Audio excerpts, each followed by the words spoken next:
চুল ভিজিয়ে ভিজিয়ে স্নান করতে করতে না আমার সেই আবার ঠান্ডা লেগে যাচ্ছে, মাথা ভার হয়ে থাকছে, কি আর বলবো তোমাদের। তো চলো ভেতর ভেতরে আমি আমার চুলটা একটুখানি যেগুলো যেগুলো ভিজা রয়েছে সেগুলোকে আমি শুকনো গামছা দিয়ে পুষতে থাকি।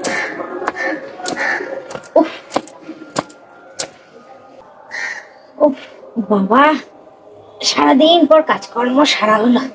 এই দেখো বন্ধুরা, আজও বিকেল বেলা আমি চলে এসেছি ছাদে।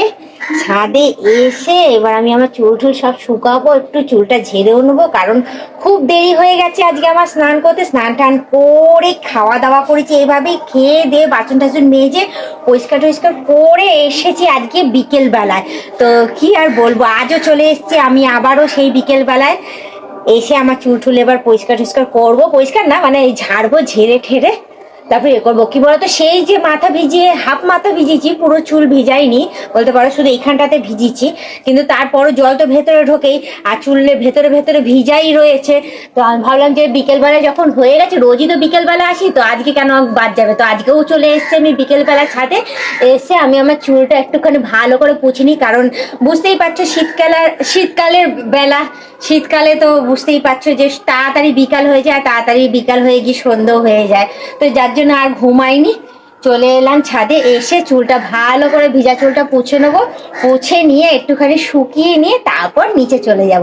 দেখো না, খেয়ে উঠতে উঠতেই 4:30 বেজে গেছে, কি আর বলবো তোমাদের, দেখতেই পাচ্ছ। আর তার মধ্যে যে মানে ভেবেছি যে আজকে কোথাও বেরোবো বিকেলবেলা, কারণ আমার গঙ্গার জল শেষ হয়ে গেছিল, সেটা আনতে যাব, কিন্তু আর হবে না মনে হয় আজকে আর গঙ্গার জল আনা। কি আর করবো বলো। তো ভাবছি যে বিকেলবেলায় যখন চলে এসেছি আজকেও, তো আপাতত একটুখানি চুলটা শুকিয়ে নিই, একটু ঝেড়ে নিই, কারণ বড় চুল, দিন দিন যা বড় হচ্ছে চুলটা, চুলটা যদি একটু যত্ন না নিই তাহলে কি করে চলবে। ভিজা চুলে না রোজ রোজ রোজই এরকম হচ্ছে। তো আজকে আমি পুরো চুলটা ভিজাই নিয়েছি, এতটা ভিজিয়েছি, আর শুকনো গামছা দিয়ে পেঁচিয়ে রেখে দিয়েছিলাম এতক্ষণ। এই গামছা দিয়ে মাথা দিয়ে গামছা মাথা দিয়েই খাওয়া দাওয়া করেছি, সমস্ত কিছু কমপ্লিট করেছি। চলো এবার চুলটা একটু ঝেড়ে নিই, কারণ না ঝাড়লে না হবে না। বাবা, গামছাটা কি ছোট নাকি, পাচ্ছিও না।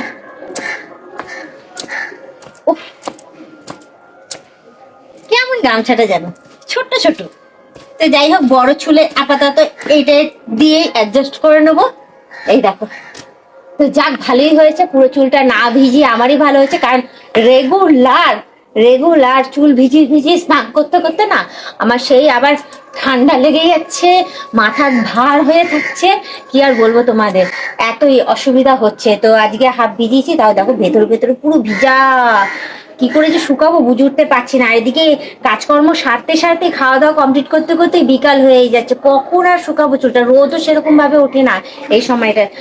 গরমকালে কি হয় বলতো, এই সময়টা এলে আমার চুল ছেড়ে দিয়ে আমি ছাদের মধ্যে ঘুরলাম ফিরলাম, তাহলে ওতে আমার ইয়েও হয়ে যায়, চুলটাও শুকিয়ে যায়। তারপর আমি সন্ধেবেলায় গিয়ে ফ্যান চালিয়ে দিলাম, বেশ শুকিয়ে গেল। কিন্তু শীতকালে কোনো রকম কোনো কিছুই করা যাচ্ছে না। তো যাই হোক, রেগুলারই আসে আর রেগুলারই চুল খুলে এই করতে থাকি। তো আজকে কেন বাদ যাবে, আজকেও চলে এসছে, আজকেও বিকেলবেলায় এসে নিজের চুলটাকে আমি এভাবে শুকিয়ে নিচ্ছি। তো তো চলো ভেতর ভেতরে আমি আমার চুলটা একটুখানি যেগুলো যেগুলো ভিজা রয়েছে সেগুলোকে আমি শুকনো গামছা দিয়ে পুষতে থাকি। তো চলো ভেতরে ভেতরে যে কটা আমার ভেতরে ভেতরে যা চুল ছিল সমস্ত ভালো করে শুকনো করে পুছে নিয়েছি। এবার যদি শুকিয়ে যায় তো আমার ভাগ্য ভালো, তাহলে আর ঠান্ডা লাগবে না। আর না শুকালে এই ভিজা চুলেও আজকেও কাটাতে হবে। আর কি বলতো, আমি চুল না ভিজে আমি থাকতেই পারি না, অন্তত পক্ষে মাথার তালুটা তো আমি করতে পারি। দেখো চুল শুকাতে যে কানের দুল খুলে পড়ে গেছে, কি আর বলবো। তো যাই হোক, বেশি কথা না বলে শুধু এইটুকুনি বলবো, আজকের ব্লগিংটা আমি এখানেই শেষ করছি। আবার অন্যদিন অন্য কোনো ব্লগ ভিডিও নিয়ে হাজির হয়ে যাবো। আজকের মতো টাটা, বাই বাই। সুস্থ থেকে এভাবে আমাকে দেখতে থেকো, আমার পাশে থেকো, আমাকে প্রচুর পরিমাণে সাপোর্ট করে এগিয়ে নিয়ে যাও।